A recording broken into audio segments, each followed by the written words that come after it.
Hello and welcome back. So this is my second video, and today I'm bringing you a behind the scenes of Castle Tower Defense. So if you're not sure how this game is played, make sure you check out my last video.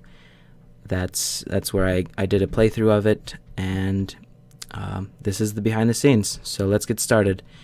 In this episode, I'm gonna try to keep it short, so I'm only going to be covering the spawn system and maybe the main lobby. So when a player logs in, they start off and they can spawn anywhere within this 20 by 20 block area. That's just the way that the game works. The actual spawn point is the golden block, but they'll spawn anywhere within a 20 block region centered at that spawn point. So how it works is that when a player logs in, they're going to be in survival mode, and I don't want them to be able to break any blocks, so I have this command block set up so that it changes the game mode of anybody who's in survival mode to adventure mode. So this clock is just repeatedly running all of these commands, which we'll test for things.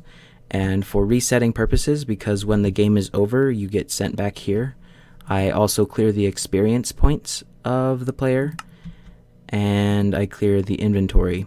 And both of these, this parameter inside of here, that's just centered from this point anybody in a 15 block radius in mode 2, which is adventure mode. So that's just for resetting purposes, and also because I wanted to make this map multiplayer friendly, but all of these structure spawners kind of cause a lot of lag for servers, so it's not very reasonable, but I may fix that and change that and make it actually multiplayer friendly. But everybody that joins the game gets joined to a team of lobby. That's just a team that I created, and I turned PvP for that team off so that players can't hurt each other. I just think it's kind of annoying when players are just like derping around and just punching each other before they start the game. And then this one's just a precaution. It's probably not going to happen, but if anybody for some reason doesn't have a team, they're going to get sent back here, and they're going to then get the scores assigned and get sent on their way. I'm going to get to that one in a moment because yeah, that has to do with everything else. And then this command block just gives everybody in this area up top in adventure mode, it just gives them all yeah, sorry, I just forgot the name. Mining fatigue. It gives them all mining fatigue. So that's just the way that I control the players so that they can't break any blocks. But in the new 1.8, I will no longer need this command block because in adventure mode, players cannot place or break any blocks. But then what this command block does is it tests for any player who's in adventure mode who's up there. So any player that is in that big platform, this command block will say, yep, there's somebody there, and it'll turn this comparator on, turn this torch off, which will then activate this clock. This is just for multiplayer capabilities. It'll just repeatedly do this as long as there's somebody up there. It will teleport them one at a time, and from up there, and they also have to be on the team of lobby, that way they can't hurt each other. So it just teleports them to this place right here, which is the item equipper. So it's just a tube with a pressure plate on it on the bottom that activates all of these things, all of these droppers, dispensers. This one's a dispenser and these others are droppers.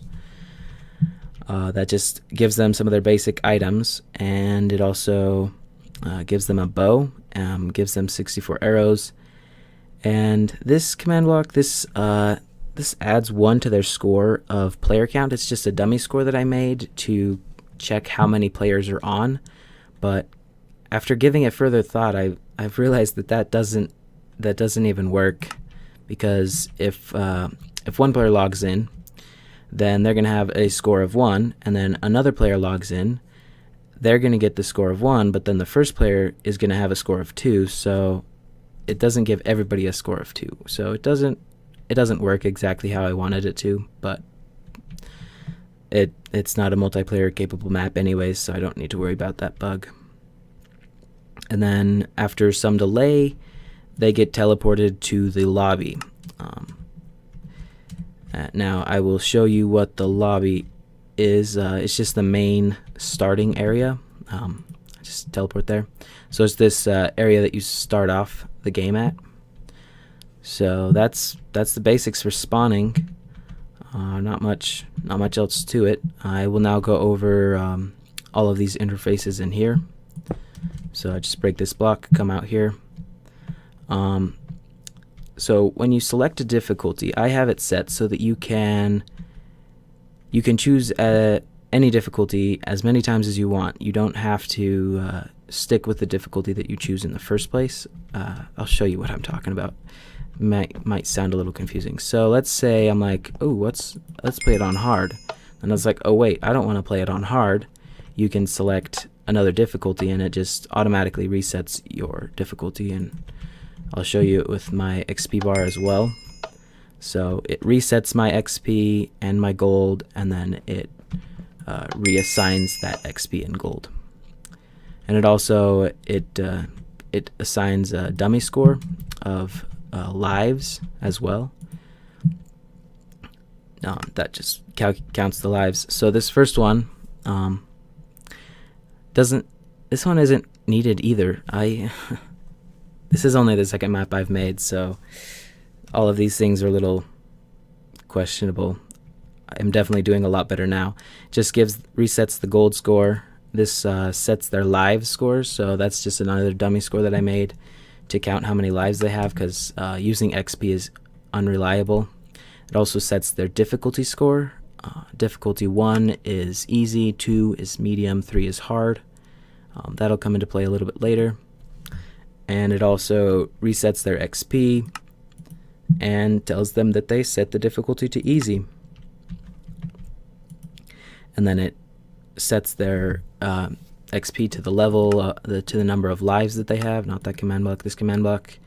So if you have 30 lives, then you need 30 experience points, or experience levels. And then it also sets their gold. And right here is where I attempted to use the player count. So if you're playing with only one player, then you get 100 gold. But if you're playing with 2 players, then you get 50 gold. And like I said, that doesn't really work, but it's the thought that counts. And then each one of these is the same, only just with some different scores. And then on this other side, the reset button for your items, like just in case you didn't get all of the items, it's very simple.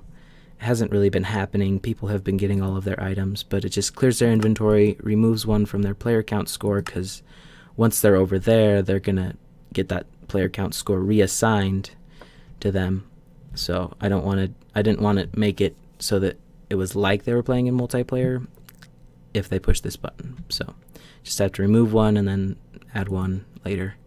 And then it teleports them back into that tube that I showed you, the item equipping tube.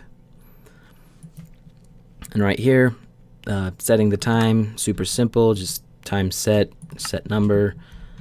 60,000 is 6,000 is morning, and 18,000 is night. So nighttime, morning time, etc.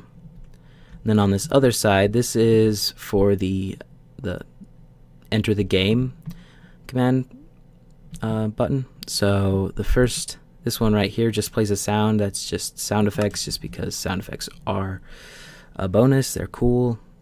The second one teleports the player if they have selected a difficulty. So if their difficulty score is at least 1, meaning they have selected a difficulty, then it will teleport them. But if they haven't selected a difficulty, it will tell them that they need to select a difficulty, because it would be kind of hard to have them to play the game without having any lives or gold. So that's what it does. And this example spawn wave button is just a tell command that just tells them that it's an example, not a real wave. pretty simple, pretty basic. I haven't gotten into any of the other stuff that I have. I'll show you just a little quick sneak peek. There's the redstone behind the turret purchasing and leveling display and the shops, and there is the end of the map. When the zombies come through, they're chasing after that villager. But I'm going to get back to that in another episode. So that's it for this episode.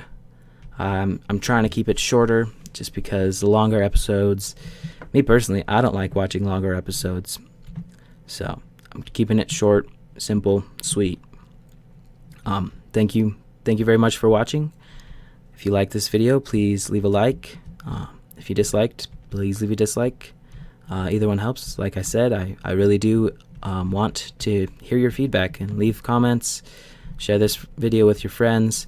I do plan on getting into some more detailed stuff, perhaps doing a command block basics series that just goes over everything that has to do with command blocks, other map making tips and tricks. This is just a very simple behind the scenes video of a map that I made. So if you want to see more, make sure to subscribe. Thank you very much for watching. See you later. Bye.